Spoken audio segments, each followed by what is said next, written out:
Hello and welcome to the Book Show on Diversity Television. I'm Ava Colopy, a writer of fiction, nonfiction, and poetry. My work often focuses on the personal lived experience of social issues. Welcome here to Ireland, the land of literature and academic debate, and very good whiskey. Now, today I'm going to talk about a subject near and dear to all our hearts, family and literature. So, my mother used to read us books such as the Earth Children series by fellow Oregonian Jean Auel and The Hobbit. And she was so good at this that she had a different voice for every character. Whereas my dear father would read in a boring monotone, so she would really make the stories come alive. He didn't possess that talent. But he did like reading to us the comics or the funnies out of the paper, and he would explain the jokes to us, which my mom said she did not have the patience to do, so it worked out very well. Another book that was a favorite of my mother's was called The Best Love Poems of the American People from 1936. Now this title means U.S. Americans as opposed to other Americans, all the other people from the Americas. So if you want a book that will give you an introduction to the world of poetry in English from before the 20th century, this is a great book for that. It has 575 poems. Now that might sound a bit daunting, but it's a really good way to get an introduction to the different authors and decide from that who you like, instead of starting off with a whole book by one poet and then maybe finding it's not for you. You can get a good grounding on a lot of different sources. So it has some famous works in it, like the Irish Finnegan's Wake from James Joyce, or The Raven by Edgar Allan Poe.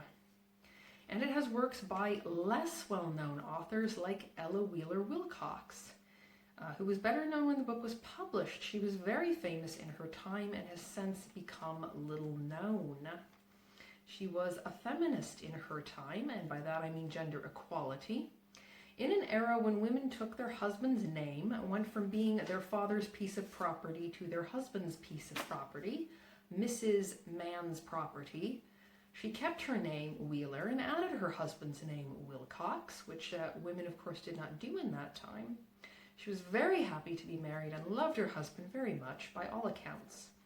But she would also push boundaries. For example, she would go swimming, which would lead older women in her family to say she had disgraced herself and womankind. Because in that time period, that's what a lot of them thought. Wearing clothes that were wet would be more revealing of your figure, so that was their view. But she wanted to go swimming, so she went swimming. She was born into the Victorian era, let's remember, and things were vastly different then. So she often wrote poems to inspire women to fight for equality, but would also write tenderly about more traditional women's experiences, for example, miscarriage and the longing for a child. Now, I don't personally relate to those feelings or experiences, but her writing in works like Marine and the book of the same name is strong enough to really convey the feelings even to someone like me who has aunt and teacher instincts, but not maternal instincts. And such is the power of good writing. She had many critics in her time that claimed she was a bad poet. Of course, we have to consider that they may have been especially harsh because she came from a poor working class background and started out by teaching herself how to write poetry. And she was a feminist, so there were reasons for them to be biased. So my mother read us these poems, including Wheeler Wilcox's, when I was a child. Then when I was a teenager, I asked her if she could get me more books by Wheeler Wilcox, which she did.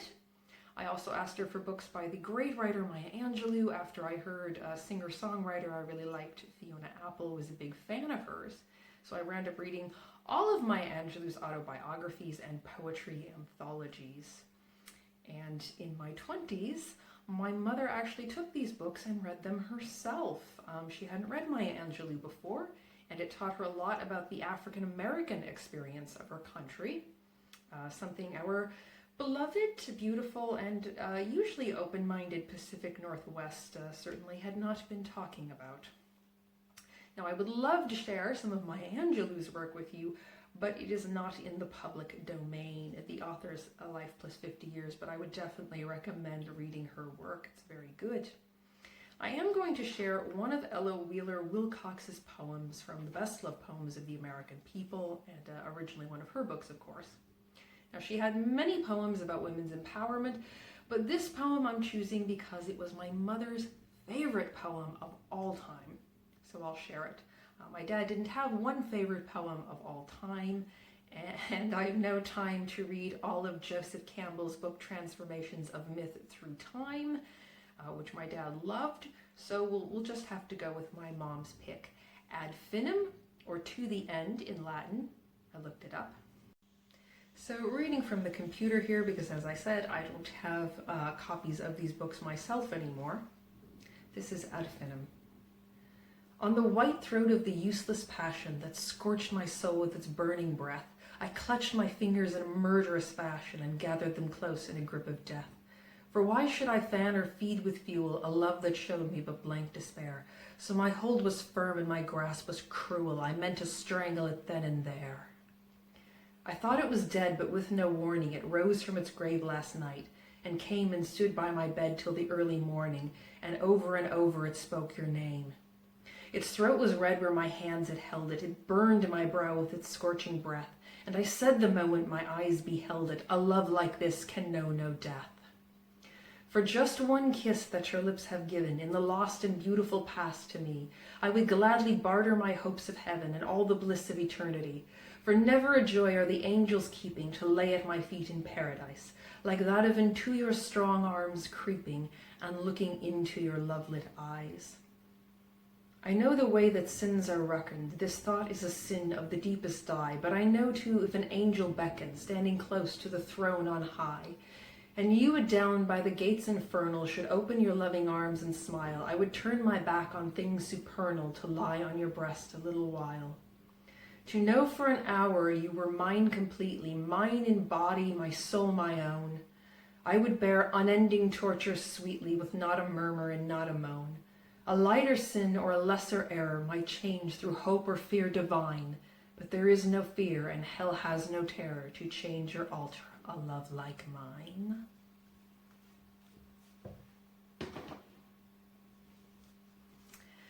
So thank you for watching the book show on Diversity Television. I hope you'll join us again next time for more books and opinions.